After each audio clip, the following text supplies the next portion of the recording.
Rožnati oktober je svetovni mesec osveščanja o raku dojk, ki je najpogostejši rak pri ženskah.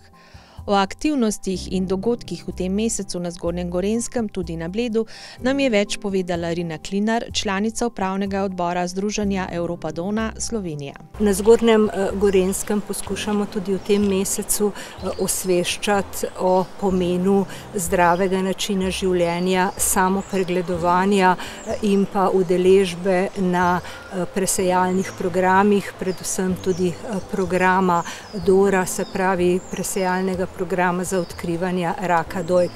Geslo: bodi in ostani zdrava. Zdrav velja za vse različne bolezni, ne samo za rak dojke. Po podatkih registra raka je v letu 2018 za rakom dojk zbolelo 1527 oseb, od tega 1516 žensk in 11 moških. Umrlo je 473 žensk in 5 moških. Še vedno več kot 400 žensk umre letno po zadnjih podatkih zaradi te bolezni, pa vendarle presejalni program DORA, lani so v Sloveniji odkrili več kot 600 primerov rakastih obolenj in to so odkriti primeri, ki jih lahko dobro zdravimo, in tudi zato je pomembno, da če zvemo za tako diagnozo ali zatipamo kakršnokoli spremembo, da seveda takoj obiščemo zdravnika, zdravnico. Pri tem je potrebno vztrajati tudi v teh zaostrenih razmerah nove bolezni, da seveda nam lahko potem pomagajo. Največ pa zase lahko storimo, če se redno samopregledujemo. Predvsem opozarjamo na pomen samopregledovanja, se pravi enkrat mesečno lahko si samopregledujemo dojke, to včasih malo pozabimo. Drugo je, da se udeležujemo presejalnih programov, se pravi DORA, SVIT in pa tudi ZORA.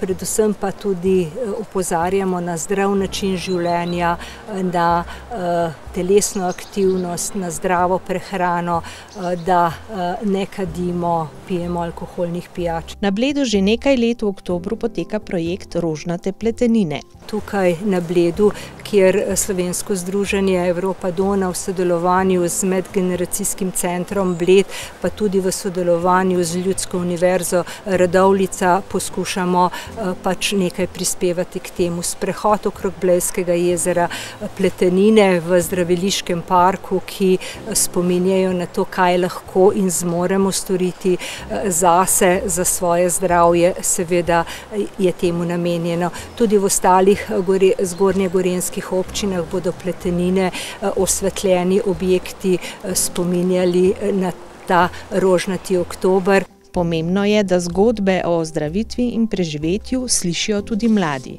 Primeri bolnic, ki so šli skozi to, tukaj je mladim iz PUM-a Radovljiškega, pa tudi osnovnošolkam, ki so izdelale cvetice iz recikliranega materiala pod vodstvom mentorice iz Blejske osnovne šole. Je seveda dobro, da slišijo, kaj lahko in zmorejo storiti tudi sami.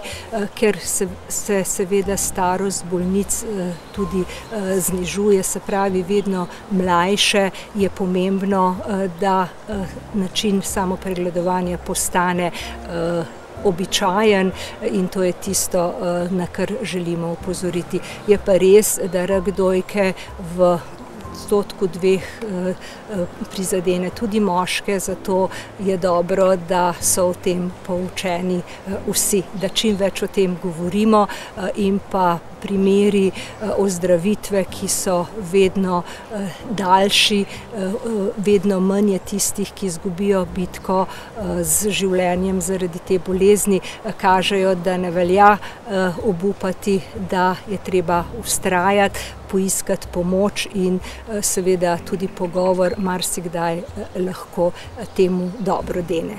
Projektu Rožnate pletenine se je tudi letos pridružila Ljudska univerza Radovljica. Udeleženke številnih društev in organizacij pa so kvačkale in pletle živobarvne pletenine, s katerimi so ovita drevesa.